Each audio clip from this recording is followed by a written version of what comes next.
Murdered, a podcast. I'm your host, AB.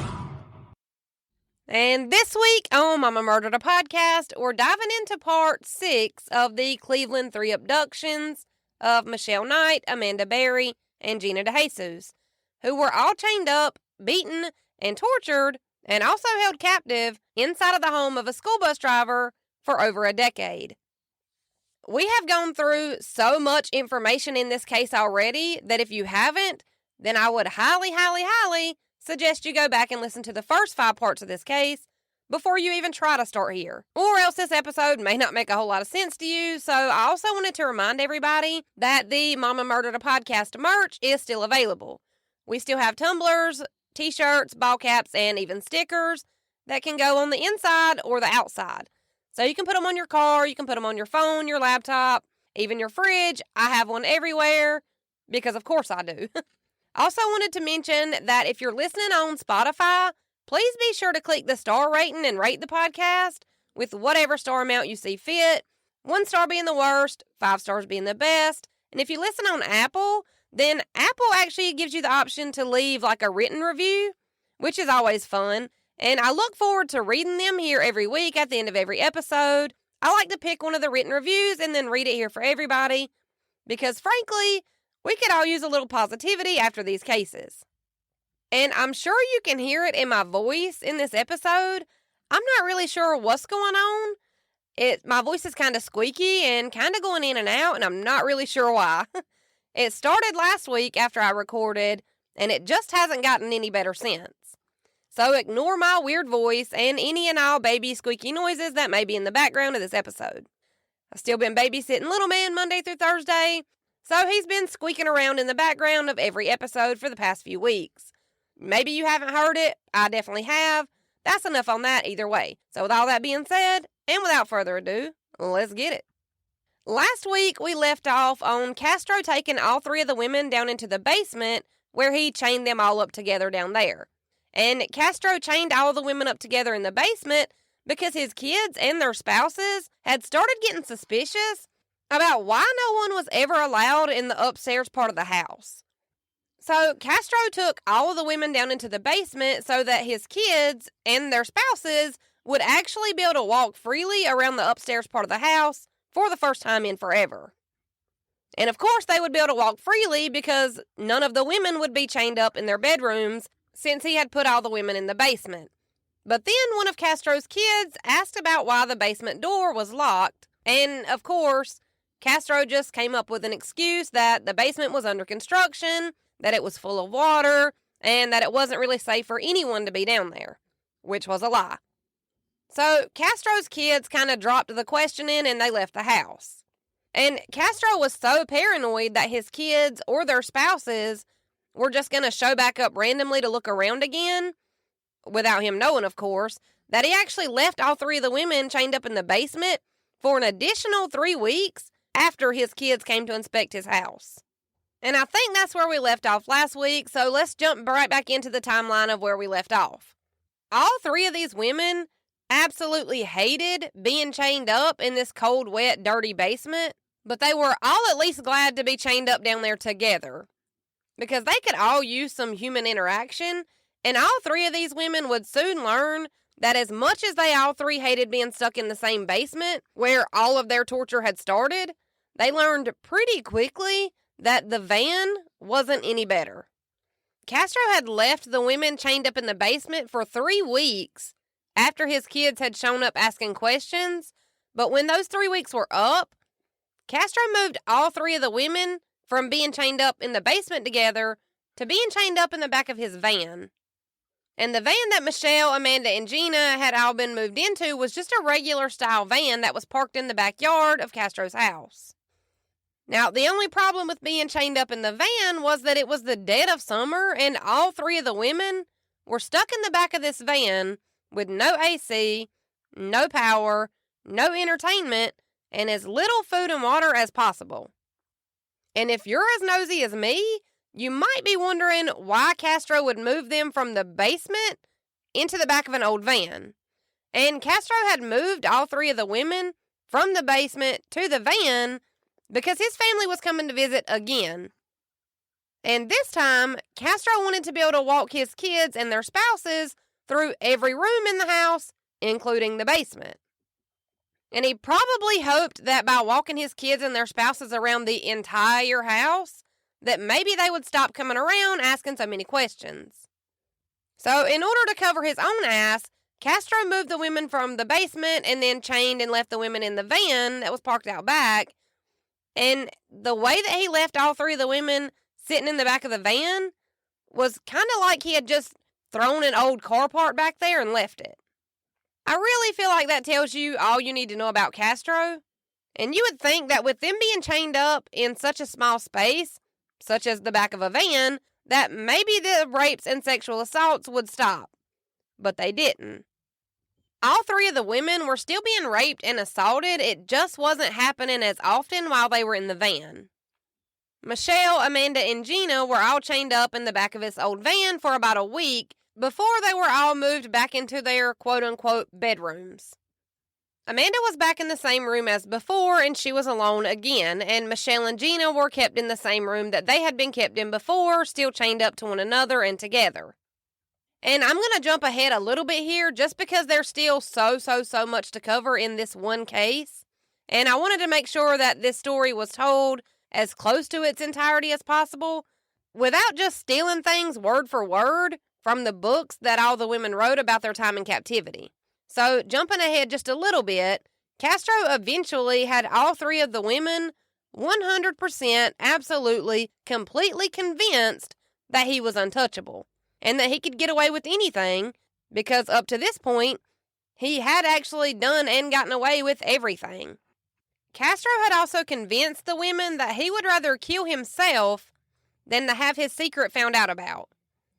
And whatever it was that Castro said to them and whatever he'd done to these women to make them believe him, it worked. Because things eventually got to a point where Castro would unchain all three of the women at one time, and then he would make them all go downstairs to cook him meals. So I'm guessing that Castro made the women cook his meals on the days that his mommy didn't cook for him, you know? And it wasn't like these women were just like given free range to walk around wherever they wanted to go throughout the house. They were still constantly under Castro's watchful eye. And Castro would always make the women cook the same meal for him for dinner. They said that it was almost always boxed rice and some kind of beans. And the beans were always different. They were always different colors, shapes, and sizes, but it was always boxed rice with some kind of beans. And who knows, maybe that's all his mommy knew how to cook. Maybe that's what he was just used to eating. But sometimes while Castro would have all three of these women downstairs cooking him dinner, he would make Michelle and Gina cook while he and Amanda sat at the kitchen table with him. And it's so creepy because Castro would make Amanda sit at the dinner table with him and talk almost as if they were just a regular husband and wife sitting around the dinner table talking about their day. And all while Michelle and Gina were cooking rice and beans. Now, on evenings when all three of the women would be downstairs cooking or pretending to be his wife, Castro would usually make Michelle and Gina eat first and then have them clean up their own dishes after they ate. And then Castro would have Amanda make his plate and then make her own plate, and they would eat separately from when Michelle and Gina would eat. And the women were starting to be able to sit around and watch TV with Castro more frequently now than they ever had before. And oftentimes it would be Castro with all three of his captives sitting in the same room together, watching the same TV show together. Castro was getting too comfortable with having three captives, and it would eventually be his downfall, but we'll get there. Now, all three of the women were still living this same nightmare day in and day out, and Michelle would eventually get pregnant another 4 times by Castro during her time in this house. And each time, Castro would always do the same thing when he would find out that Michelle was pregnant. He would starve Michelle until her body would eventually just give in and she would miscarry. And if for some reason the starvation didn't work, then Castro would use his fist just like he had done before. And unfortunately, between the beatings and the being starved and whatever other devices he used, one of those things usually worked and Michelle would always miscarry. But when everyone in the house started to notice that Amanda was vomiting all the time, and they noticed that Amanda wasn't able to keep anything down, it was pretty clear to everybody in the house that Amanda was pregnant. But Castro seemed to be excited by the thought of having a baby around the house, but only with Amanda. And Amanda's breast and stomach started to grow, and Castro's excitement kind of grew with her stomach and breast. Like, the bigger she got, the more excited he seemed to be. Amanda later says that she made a connection with her pregnancy and her mom's passing. Amanda had been chained up inside of Castro's house for about 3 years at this point, and up until now, she had never gotten pregnant. Which kind of made Amanda wonder if maybe her mom, Luana, hadn't sent her this baby as a reason for Amanda to keep fighting and surviving. I'm really sorry about my voice. I'm not sure what to do about it. I hear it and it's getting worse the more I talk, but we're going to keep going. Amanda eventually got to where she couldn't stand the smell of certain foods, but it was foods that she'd always loved before. And she was constantly vomiting and couldn't keep anything down. And Michelle and Gina hadn't known for sure that Amanda was pregnant until one evening when Castro made all 3 of the women go into the kitchen to make him dinner. That was really the first time that it was abundantly clear that Amanda wasn't just holding a balloon under her shirt. She was, for sure, actually pregnant. And it was sometime during Amanda's pregnancy that police announced that they were starting a body recovery dig. This body recovery dig was being done at a man's house that only lived about 10 minutes away from where Castro's house was. And the police were looking to recover the body of Gina DeJesus during this dig. Someone had sent in a tip to the police about a man named Matthew Hooray. And the tip said that Matthew Hooray had Gina's body buried under his garage. Strangely enough, Matthew Hooray had recently just put a new concrete floor down in his garage. So, of course, the police had to follow up on this tip. And Castro forced Gina to watch this with him as the news reported on the body recovery dig that was going on just a few minutes from where Gina was actually being held captive at. And again, Gina watched as Castro's face lit up, and Gina recalled how Castro just looked so pleased with himself for being able to outsmart the police and the investigators once again. And the police seemed to be getting no closer to tying these disappearances back to Castro. Of course, during this dig, nothing was found in Matthew Hooray's garage, well, because Gina was inside of Castro's house.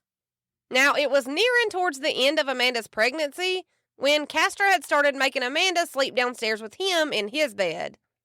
Amanda was still chained up, even if she was sleeping in Castro's bed, but Castro had kind of figured up a roundabout due date for Amanda, and he knew it was getting closer. Amanda said in her book, Hope, that during this time that Castro had told her a few times that he had a feeling that the baby was going to be born on Christmas Day. And just like that, Castro got what he wanted yet again. Because in the middle of the night on Christmas Eve in 2006, Castro barged into the room where he had Michelle and Gina chained up at, and he ordered Michelle to get up. Castro told Michelle that Amanda had been in labor all day long before telling Michelle that she was going to be the one that helped deliver Amanda's baby. Castro hurried Michelle into the room where Amanda was chained up at because Amanda's water had broken. And after Amanda's water broke, Castro had made Amanda go back upstairs into the room that she was normally chained up in. He went and grabbed a plastic baby pool from the basement and brought it upstairs to the room where Amanda was always chained up in, and he put this small plastic baby pool on top of the mattress. So now Michelle's trying to comfort Amanda, and she's trying to teach Amanda the birthing, breathing techniques when Castro's dumbass comes into the room holding a book about delivering babies from the 1980s. No one had time to read a book, though, because Amanda was in full-blown labor and ready to push. And as Amanda lay in this dirty plastic baby pool, she starts to push, and of course she screams. Castro had the nerve to tell Amanda not to be so loud. I'm sorry, sir. You push something the size of a watermelon out of something the size of a quarter, and you don't scream. The audacity here is unreal. So Castro gave Amanda a shirt and told her to use it to bite down on, and he did this in hopes that maybe it would muffle her screams and some of the noises. Now, the shirt did help muffle some of the noise and the screams, but it mainly just dried out Amanda's mouth, and it made it harder for Amanda to breathe. So Amanda asked Castro if he could go downstairs and find her something to drink, and he does. Well, kinda. Castro runs downstairs, and he grabs some ice chips because, well, duh, because the book on delivering babies from the 80s said to give women who were giving birth or still in labor ice chips. Such a good dad. And almost as soon as Castro walked out of the room to get ice chips, Amanda pushed one more time, and a tiny baby girl made her grand entrance into the world. But before Castro went downstairs to get ice chips for Amanda, he made sure to tell Michelle that this baby better be born healthy and okay, or he was going to kill Michelle. Now, let's backtrack a little bit because, mind you, Amanda hasn't seen a doctor for the entirety of her pregnancy. So Amanda had no idea if the baby that she was carrying was healthy or not. And to top it all off, Michelle was not a labor and delivery nurse or a midwife. So there would be absolutely no one person to blame if something did go wrong during this delivery, and something did go wrong during this delivery. Michelle recalled in her book, Finding Me, that as soon as she saw the baby that Amanda had just delivered, that she knew something was very much wrong with this baby. Michelle recalled seeing that the baby's face was purple and that the baby wasn't breathing or crying. So immediately, Michelle started infant CPR. That is hard to say. And she did this on the newborn using the 2-finger technique and breathing into the baby's mouth. And Michelle did this until that tiny baby girl finally started crying that sweet newborn cry. And as soon as Castro laid eyes on this newborn baby girl, he fell completely in love with her. Castro took the baby and he helped Amanda back down the stairs. And after that, Castro, Amanda, and their sweet newborn baby girl all soaked in a bath together. And this would be such a sweet moment if Castro wasn't Amanda's captor and abuser, but he is, so there goes that wholesome moment. So after the bath, Castro brings in a long pair of socks and he cuts them into the shape of a diaper. Castro then used another long sock and he cut it to make something resembling a dress, for the baby because he didn't buy clothes or diapers. Now, the entire time that Amanda had been pregnant, she wasn't even sure if Castro was going to let her keep this baby or not. Castro had mentioned something to Amanda during her pregnancy about dropping the baby off at a church or a fire station or something like that. But Amanda had a plan for this, and her plan worked like a freaking charm. Amanda tried to make Castro feel as involved and as invested in this baby as she was. So she would take Castro's hand and press it against her stomach when she would feel the baby start kicking while she was pregnant. And Amanda even went back and forth with Castro about baby names that they both either loved or hated. Amanda knew that her baby would be safer and more likely to be able to stay with her in the house if she made Castro feel needed and invested in this baby before the baby was born. So Castro and Amanda finally landed on the name Jocelyn Jade Berry Castro. Jocelyn could use the last name Berry inside of the house, and then if she were to ever go outside of the house, they agreed to use the last name Castro. And this compromise seemed to work for Castro too. Amanda was just so smart with how she handled this entire pregnancy. Castro moved Michelle and Gina back into the pink room right after Jocelyn was born, and it was the same pink room where Castro had hung Michelle up from the pulley system on her first day in the house. Castro knew that Amanda was going to need the bigger room now, and the pink room was the smaller of the two rooms. Amanda would need more space because she did have a baby now after all. But in the bigger room, there was no crib and no formula and no diapers and no cute onesie that said Daddy's favorite squirt. It was just a baby with a mother in chains. And as baby Jocelyn got older and she started to comprehend and understand things more clearly, Castro would leave Amanda unchained during the day, and he did this because he said that he didn't want his daughter to see her mom in chains. So maybe don't be the one who's keeping your kid's mom in those chains. Duh, that would probably work. Now, there are home video recordings of Castro, Amanda, and Jocelyn doing regular, everyday family things, like Castro recording Jocelyn as she took her first steps, and video recordings of Jocelyn while she opened her first Easter basket. Just very normal family moments and events that a lot of parents do record. Now, Amanda says in her book, Hope, that after Jocelyn came along, that Castro was still raping her every day, and he was still also raping Michelle and Gina, but Amanda says that it almost seemed like Castro was trying to hide the fact that he was still raping Michelle and Gina, almost like he didn't want Amanda to know, because he really is that delusional. Amanda also said that after Jocelyn was born, that Castro wasn't as rough and abusive during the times that he raped her anymore. Amanda said that she had just kind of learned to accept the sexual assaults and rapes, and that she tried to appreciate the fact that Castro was actually a pretty good dad to Jocelyn. So those things made it a little easier on Amanda, which says a lot about my dad. How does a serial rapist and kidnapper do a better job at being a dad than just a regularly charged multiple felon? Somebody call my dad and tell him to get his shit together. What's really going on? Anyways, when Jocelyn was about 1.5 to 2 years old, Castro told all 3 of the women that they would need to pick different names to be known as to Jocelyn. And Castro made all 3 of the women choose different names. That way, when or if he decided to take Jocelyn out in public, that Jocelyn wouldn't be using any of the women's real names, because surely that would blow his cover and break up his twisted game of house.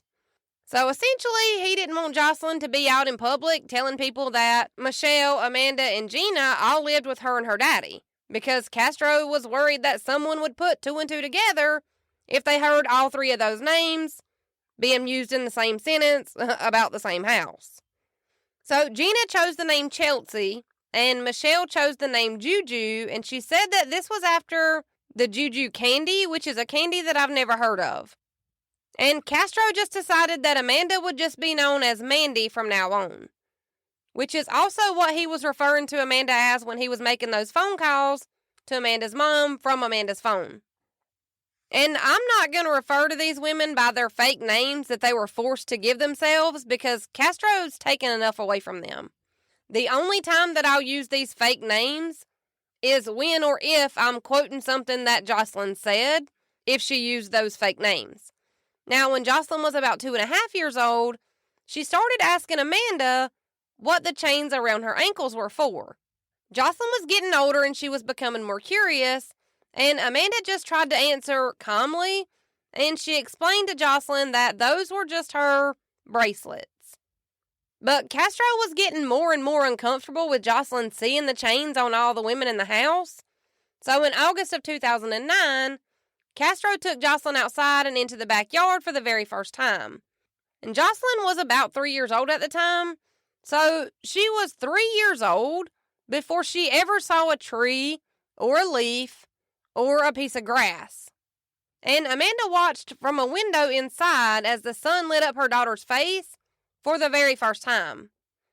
And eventually, friends, family members, and neighbors would all claim to have seen Castro out and about with Jocelyn every once in a while. Castro would take Jocelyn to grab lunch with him at the fast food spot sometimes, just different things like that. And any time that someone asked Castro whose kid he had with him, Castro would always lie and tell people the same thing. He would always tell him that he was just babysitting his girlfriend's kid for her. And no one ever really questioned this, because Castro did, in fact, have a girlfriend during at least some of the time that he had all 3 of these women being held captive in his house. But just like everyone else, Castro's girlfriend was never allowed in the upstairs part of Castro's house. And even though Castro did have a girlfriend, the 2 did eventually break up, but you probably wouldn't have known that they had broken up unless you knew Castro on like a really deep personal level. So no one ever questioned him about the breakup or about the little girl who he would tell everyone was just his girlfriend's daughter, because it seemed pretty reasonable that he would be babysitting his girlfriend's daughter if you didn't know that the 2 had broken up. So now let's talk about the girlfriend that Castro had for a minute, because she never suspected a single thing while she and Castro were dating. She never heard or saw anything suspicious, and she claims that she'd never heard more than like a TV being played or a radio humming music from upstairs. And even if that's the case, why would a man living alone have a radio and or a TV playing in an upstairs bedroom where no one is supposed to be? It's not like people lived with him. He had roommates. Like, everyone thought he lived alone. That doesn't really make a whole lot of sense. Well, let's keep going. And the ex-girlfriend of Castro's also claimed that every time that she would question him about the radio or the TVs, that he would either just change the subject completely, or he would find a completely normal excuse and make these things up on the fly. And apparently, whatever excuses and lies that he made up were never really suspicious, because Castro's ex-girlfriend says that she never really gave it much thought. She actually never thought anything about not being able to go upstairs or hearing a muffled TV or radio noise come from upstairs. And she didn't really think much about it until later, when everything was finally revealed and Castro was found out to be the monster that he really was. Now, with Jocelyn getting older and being able to talk and understand and comprehend things, Castro eventually had no choice but to unchain all three of the women. Mind you, though, all three of these women had been chained up in his house for years and years and years at this point. But now they were at least free of the chains. Castro finally decided to take the chains off of all the women because Jocelyn was starting to get particularly curious about all the women's quote-unquote bracelets. Castro would still make sure to lock all the doors to the bedrooms that he had all the women stuck in, and they were never able to just walk around freely. However, they were allowed to walk around freely in their bedrooms that they were locked up in, and that was something that none of them had been able to do before. And of course, as Jocelyn got older, all three of the women and Castro himself all fell completely in love with Jocelyn. So chances are that none of the women would want to do anything to risk Jocelyn's safety, even if that meant staying locked inside of this prison without the chains. They just weren't willing to risk Jocelyn's safety for their own freedom. Jocelyn would always refer to Michelle as Aunt Juju, and she referred to Gina as Aunt Chelsea because those were the names that Michelle and Gina had chosen when Jocelyn was younger. And Michelle and Gina both loved Jocelyn just like any aunt would. They would all do anything to protect her and anything to help her have the most normal kind of life that was possible inside of this house under these conditions. One night while Castro was taking a bath, he let Amanda know that he needed to tell her something, but said that he didn't want her to hold it against him or think differently of him, because obviously he's such a great guy. Could you hear my eyes rolling? Because I think I could. So Amanda finally asked Castro what had happened, and Castro explained that his own daughter, Emily Castro, had slashed the throat of her own infant baby 4 times with a knife. Castro told Amanda that he knew that Emily was going to be going to prison for a very long time, and then Castro asked Amanda if maybe this was God's way of punishing him for what all he had done to them. And Amanda just didn't answer the question. I'm still amazed at the fact that Castro could literally make any situation be about himself. How is it that he was able to correlate his own daughter slashing his granddaughter's throat 4 times and somehow twist that to make it about himself and how this could be God punishing him for all the demented shit that he's done?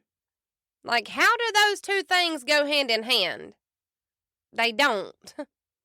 In 2010, the police showed up to Castro's neighbor's house, and all 3 of the women just thought that maybe the neighbor's house was being raided by the police. But Castro and Jocelyn were actually outside when all the police cars showed up to the neighbor's house. Castro had been outside tinkering with some of his old junk, and Jocelyn was just kind of running around playing. And Castro would normally let all 3 of the women sit at the kitchen table that was next to the door while he and Jocelyn hung out outside. But even when Castro let the women watch Jocelyn play while they sit at the kitchen table, Castro still made all of the women wear disguises, like wigs, sunglasses, hats, and whatever else he could find to make these 3 women look different. But when Castro saw all the commotion of the police pulling up at the neighbor's house, Castro just kind of casually walked Jocelyn back inside the house, and the position that Castro was standing in when an officer walked by his back door, Castro had positioned himself perfectly in order to hide the 3 women who were sitting at his kitchen table. Because the women were still inside the house and Castro was outside at the back door. Castro even did the universal, man wave, where he nodded his head at the officer as he strategically placed his body to be able to block the 3 women. Castro didn't look suspicious or seem out of place, and the officer even did the head nod thing back to Castro. During this, though, all 3 of the women were too afraid and frozen to even try to attempt to make a noise or signal for help. Jocelyn went inside with Castro, and she stood at the table next to all 3 of the women as Castro ordered everyone to be quiet. Michelle, Amanda, and Gina all agreed that Castro had never looked more nervous to them than he did right then. And silently, all 3 of the women just kind of agreed to not even try to chance it. Jocelyn was standing right beside of Castro and right in between the chairs that all 3 of the women were sitting in around the kitchen table. If they tried to chance it and signal for help or make racket or escape, what would Castro do to Jocelyn if they tried to make a run for it? No one really knew, and no one was willing to put Jocelyn in danger like that. And out of all of the police officers that were there that day, not one single officer noticed anything suspicious or even caught a glimpse of Michelle, Amanda, and Gina to recognize them to be able to save them. And the women continued living like this again day after day after day. Now, once Jocelyn got old enough that she should have been starting regular public school, Amanda turned their small bedroom into a full-blown classroom. And every single day, Monday through Friday, during the same times that regular public schools were in session, Amanda was teaching Jocelyn everything that she would be learning if she were in kindergarten. So Amanda's makeshift homeschooling class for Jocelyn started and ended at the same time that regular public school started and ended. Amanda would wake Jocelyn up, get her dressed for school, cook them both some breakfast using the small microwave that was in their bedroom, and then Amanda would pack them both a bag lunch with items from the mini fridge that they had in their bedroom. Amanda would then pretend to walk Jocelyn to school. Amanda would pretend to walk Jocelyn outside of the house, and she would even be sure to teach Jocelyn to always look both ways before crossing the imaginary street, and she always made sure to reiterate to Jocelyn that you never take rides from strangers or people that you don't know, which is kind of ironic given who Jocelyn's dad was. But once Amanda and Jocelyn made it into their imaginary school, Amanda would kiss her small daughter and tell her to have a good day at school. And then, just like that, Amanda would magically transform herself from Jocelyn's mom into Jocelyn's teacher for the rest of the school day. And the way Amanda did this, it seriously amazes me every time I think about it. Because kids only know how things work according to how things work in the life that they live on a normal day-to-day basis.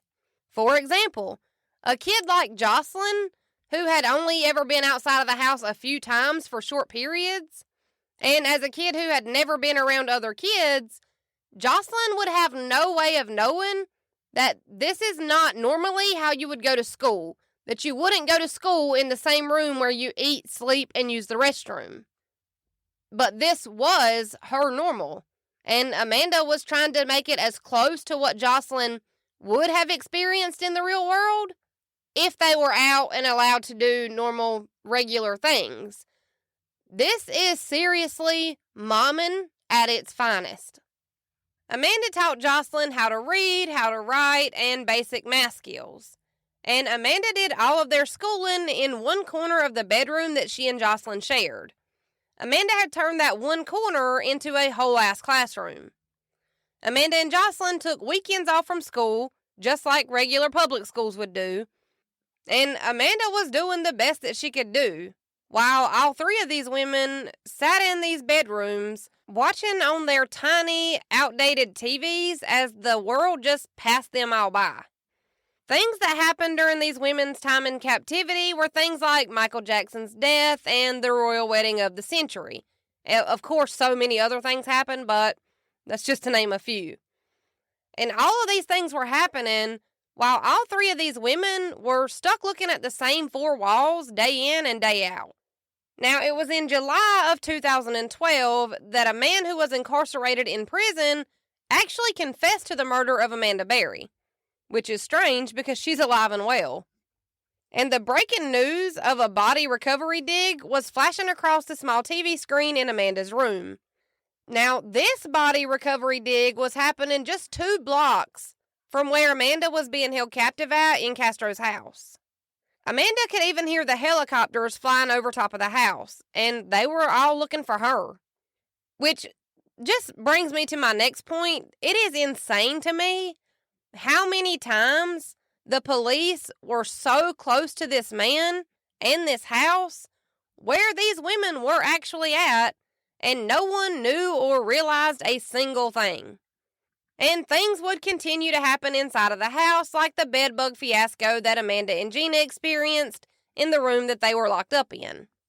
Gina was getting bit multiple times a day all over her body, and she had started getting bit since Castro had brought in a new to them but old to someone else mattress. Gina had been asking Castro for a while to bring them in a new bed. The bed that Michelle and Gina had shared before was gross, lumpy, and covered in their own blood and who knows what other kinds of bodily fluids. But instead of going out and just buying a really cheap mattress, Castro instead picked up a mattress off the side of the road and he brought it home and into Michelle and Gina's room that they were locked up in. And the women say that you could clearly see that this quote-unquote new mattress was infested with bed bugs. But Castro just duct taped some plastic wrap around the mattress, and voila, that's what Michelle and Gina would be stuck sleeping on. Castro had gotten pretty comfortable leaving the women home and unchained whenever he left for work or band practice, because at this point, the women had all been there for anywhere from 8 to 10 years, so he was pretty confident that none of the women would try to escape. Until one day when Jocelyn came into the room where she and Amanda normally stayed, and she was screaming at Amanda and telling her that Daddy was gone. Amanda told Jocelyn to check downstairs because Daddy hadn't locked the door, so he must have been downstairs somewhere. Because Jocelyn pretty much had free range of the house except when Castro left for whatever reason. Castro would lock Jocelyn inside of the bedroom with Amanda, so Amanda sent Jocelyn back downstairs and had even told Jocelyn at one point to just check around the yard for her dad. But when Jocelyn came back into Amanda's unlocked bedroom, Jocelyn told her mom that Daddy wasn't home and that even Daddy's blue car was gone. Amanda wasn't sure if this was one of those trust tests that Castro did or not, and Michelle and Gina could even hear Jocelyn running back and forth and up and down the stairs. But both Michelle and Gina had also thought that Castro had left the house, and then if that were the case, then Jocelyn shouldn't have been able to be running freely throughout the house.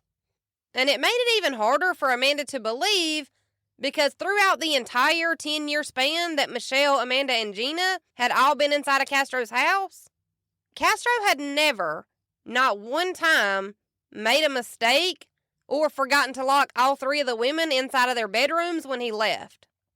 But Amanda did finally tiptoe down the steps of the house, and Amanda was trying to be quiet and trying not to draw attention to herself, and she didn't say anything to Michelle or Gina when she came out of her room because she didn't want Michelle and Gina to get in trouble for her walking around the house. Because Amanda still wasn't sure if this was all a trap or if this may actually be their only way out of this house. And when Amanda made it to the bottom of the steps on the first floor of the house, she realized that Castro was actually gone, and so was his car. Amanda realized that Castro had finally made a mistake, and damn it, she was going to at least try to take advantage of the one time that Castro had screwed up in more than 10 years. Amanda later recalled that she had also noticed that the radio wasn't on either, because Castro always locked the women inside of their bedrooms, but he still always blasted the radio when he was gone also. But the radio wasn't on, and he hadn't locked Amanda and Jocelyn in their bedroom when he'd left.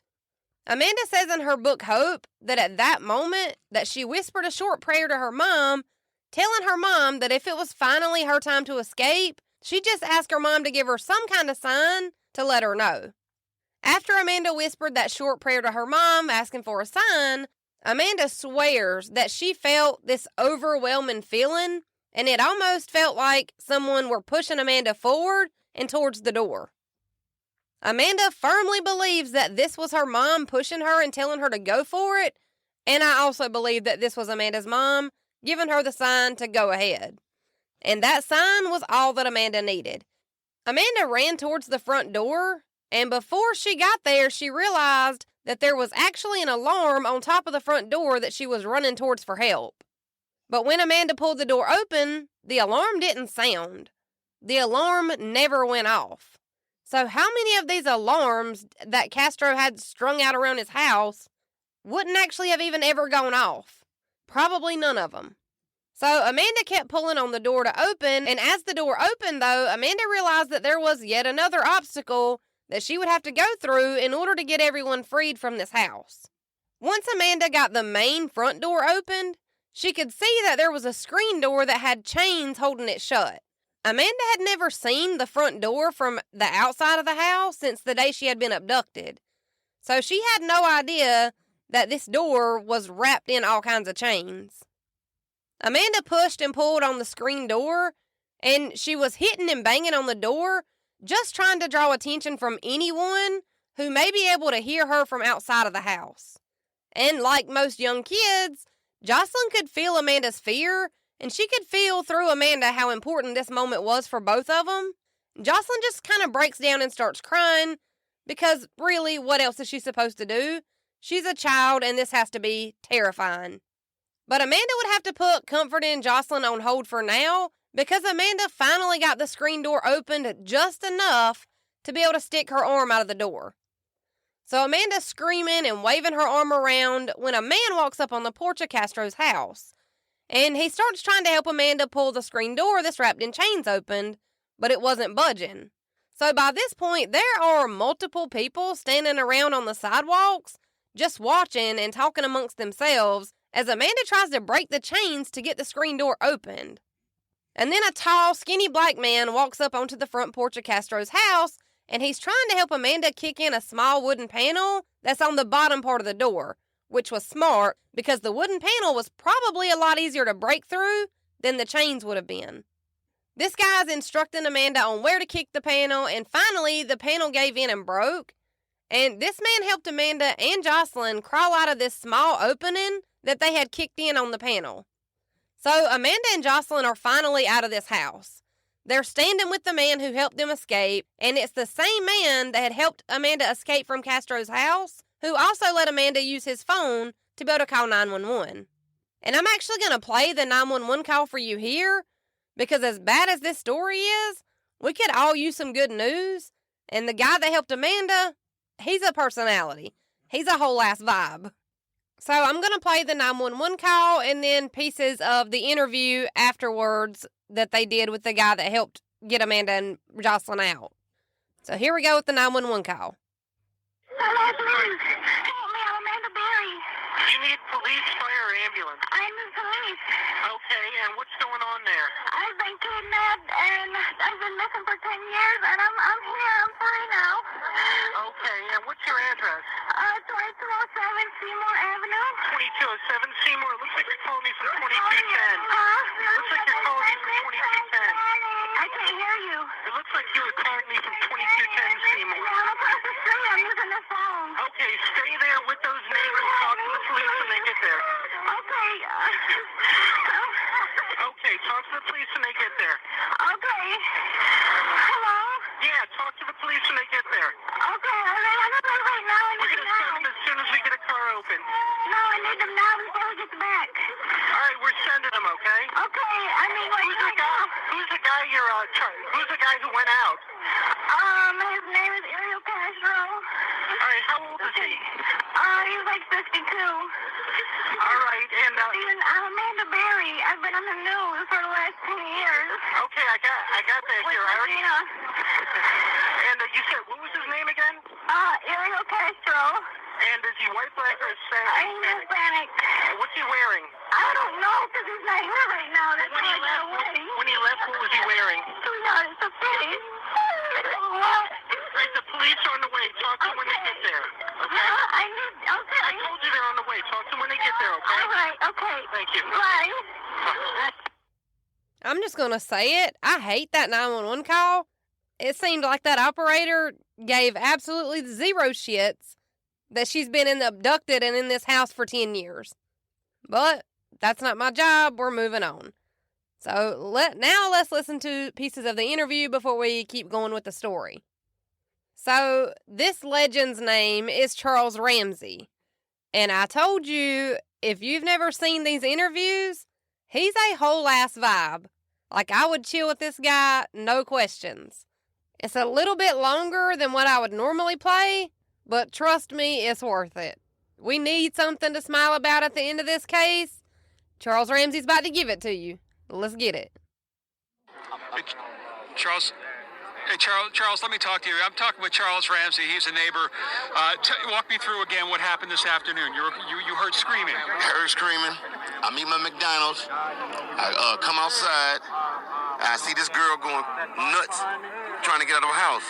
So I go on the porch. I go on the porch, and she says, "Help me get out. I've been in here a long time." So I figured it's a domestic violence dispute. So I open the door, and we can't get in that way because how the door is, it's so much that a body can't fit through, only your hand. So we kick the bottom, and she comes out with the little girl, and she says, "Call 911. My name is Amanda Berry." Did you know who that was when she said that? When she told me, it didn't register until I got the call at 911, and I'm like, I'm calling the 911 for Amanda Berry. I thought this girl was dead. You know what I mean?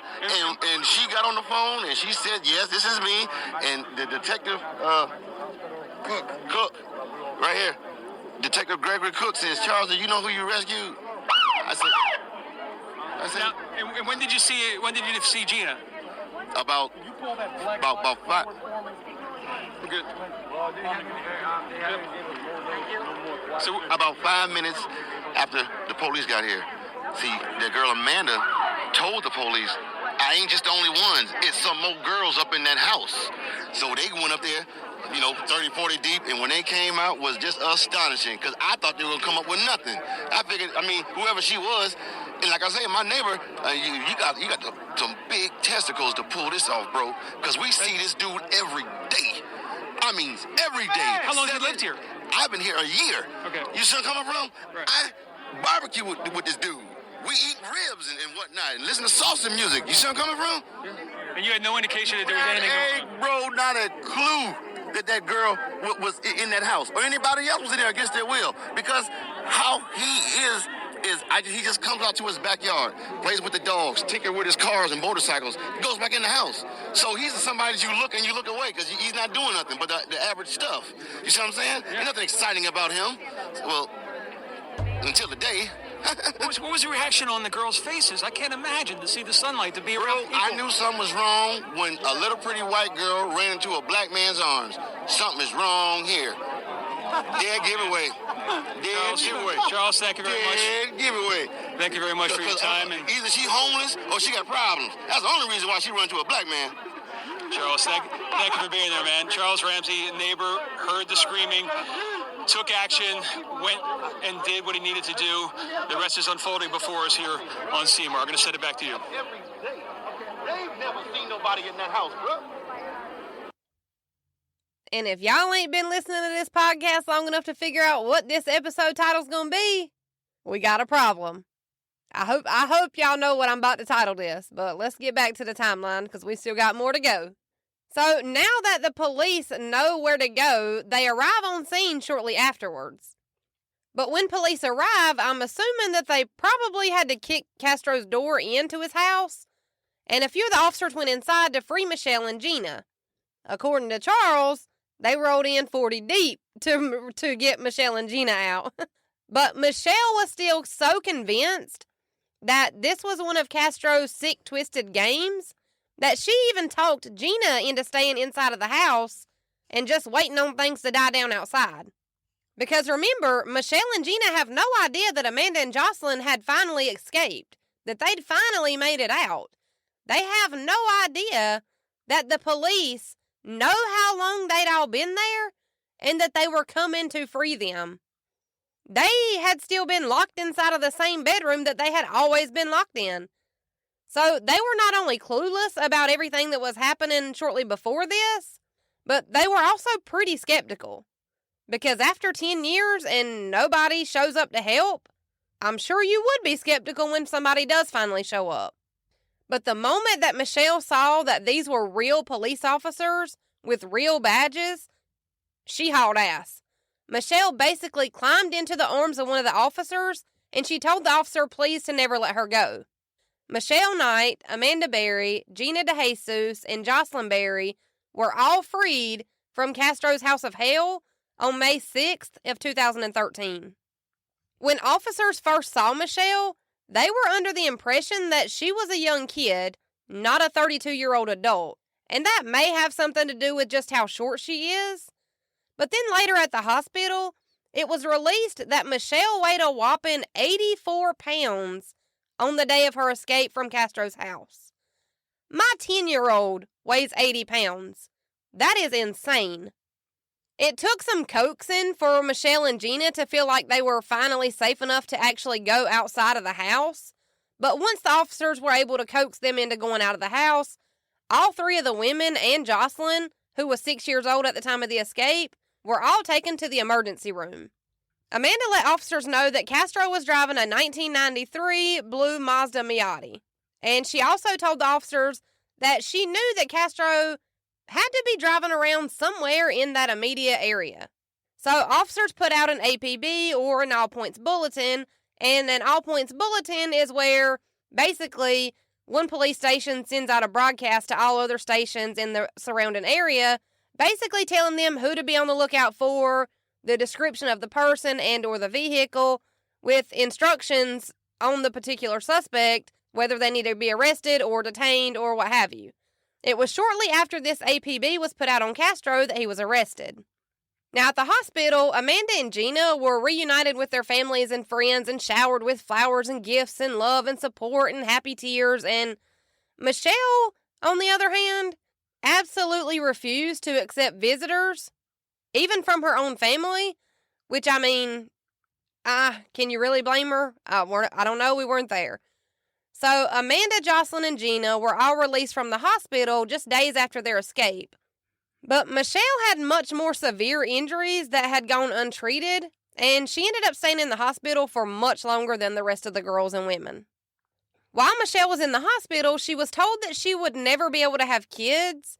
Castro had abused Michelle to the point that her insides weren't able to carry and deliver a baby anymore.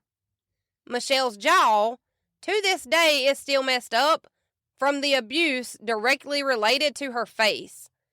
And after about a year of being free, Michelle finally did say in an interview what happened to her jaw, and Michelle says that Castro used that same barbell on her face that he had used to end some of her pregnancies.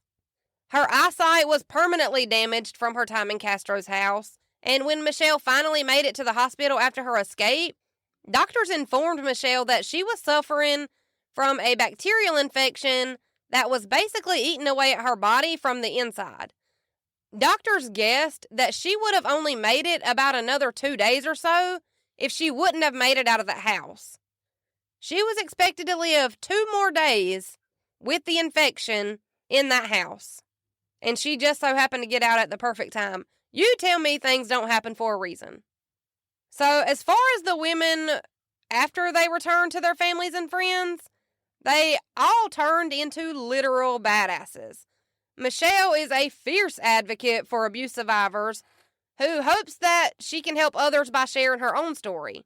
Michelle also runs a foundation where she helps others deal with abuse and trauma. Michelle later went on to change her name from Michelle Knight to Lily Rose Lee, and she ended up marrying one hunk of a man by the name of Miguel Rodriguez. Michelle and Miguel foster animals from different shelters, and Lily Rose Lee, formerly known as Michelle, found love. She's trying to find peace, and she'd even set her wedding date to the second anniversary of the date of her rescue. So that would have already been a pretty special date because of her rescue. But then she outdid herself and also made it her whole ass wedding date. And I'm sure all of y'all are wondering about Michelle's son Joey. Well, after Michelle was reported missing and brushed off as a runaway, Joey was adopted by a loving family who has chosen not to disturb or uproot his entire life. So Joey's adoptive parents have decided to hold off on letting Michelle and Joey reunite it for the time being. But Joey's adoptive parents did agree to send Michelle pictures of Joey and try to keep Michelle updated on major life events involving Joey. So that's not the happily ever after that we all would hope for, but I can definitely understand not wanting to throw this kind of curveball at a teenager with raging hormones and an attitude problem. So maybe they'll get to reunite sometime in the near future since Joey should be older by now.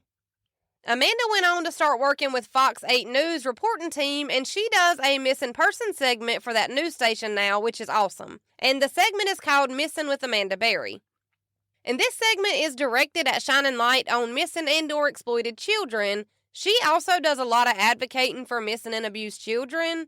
And Amanda basically went on to become a superhero to her daughter Jocelyn, and they're both doing great. And then as far as Gina goes, Gina is a badass too. Gina and her cousin started the Cleveland Center for Missing, Abducted, and Exploited Children and Adults, which is a nonprofit organization. And you might be wondering, where in Cleveland did Gina open this nonprofit organization? She purposely opened her nonprofit organization for abducted, missing, and exploited children on Seymour Avenue, which is the same road where Castro held her captive for all those years. Gina opened this organization right down the road from where Castro's house was, and she did that intentionally, probably as a big F you. But thankfully, Castro's house was later demolished by the state. Gina was given an honorary degree from the high school that she would have attended if she were never kidnapped. She was also taken to a high school prom. But Gina was only 14 when Castro kidnapped her, and by the time she was rescued, she was 23 years old, but she had never experienced the milestones and the ages in between those years. Gina had to relearn how to speak Spanish because she had completely forgotten it in her time in captivity. And she also had to learn all sorts of other things that most people learn, like piece by piece in their late teens and early 20s, like how to drive, and then how to pay bills, and how to write checks, how to open a bank account, how to manage your money. Like, she never did those things. But she did them all once she got out, and she's thriving. They're all thriving. I'm here for it. Castro was charged with 937 different charges, including kidnap, rape, and even murder. The murder charges were for the 5 miscarriages that he forced onto Michelle. Castro was sentenced to life in prison without the possibility of parole, plus an additional 1,000 years. But, like the coward that he is, Castro hanged himself with his bedsheets on September 3rd, 2013. That was a whopping 1 month into his life sentence. He couldn't make it 1 month, even without the starvation, without the rape, without the torture, without the abuse, without the manipulation and psychological, damage behind it. He couldn't make it 1 month living through a tenth of a fraction of what he put these women through every single day for more than 10 years. He's absolutely pathetic. But now all of these women are out living their best, happy, healthy lives, being productive members of society, and making the world a better place while they do it. This case, y'all, it gets me every time. This case sticks with me almost as hard as JonBenet Ramsey. But that's all I got for you this week. We'll start a brand new case next week, and I'm pretty excited. I'm not sure what it'll be, but we'll figure it out. Let's do the review of the week, and let's get the hell out of here. This week's review of the week comes from Sour Patch Doff, or Sour Patch DOF. I'm not sure if I'm saying that right. The review says, "This is a 5-star show. Apple Podcasts will not let me choose the stars, so I have been hunting for a true crime podcast that pulls me in and keeps my attention. We finally found this one, and our whole family is hooked, including our 14-year-old. This is something now that we are turning off our TVs and listening to as a family and discussing the cases and engaging in them together. We absolutely love it. Thank you so much. No, I absolutely love you. Thank you so much. Y'all, it's been a heck of a day. It's been a long one. I kept my kids out of school because I'm a little bit psychopath, and I was worried about this emergency alert. But it's fine. Everything seems to be fine. So I kind of kicked myself there with the keeping them home on recording day. It's fine. We got it worked out. We're not even running behind today. That's a plus. I'll take it where I can get it. Let's do it again. Same time, same place, next Wednesday. See you then. That's how my mama murdered a podcast.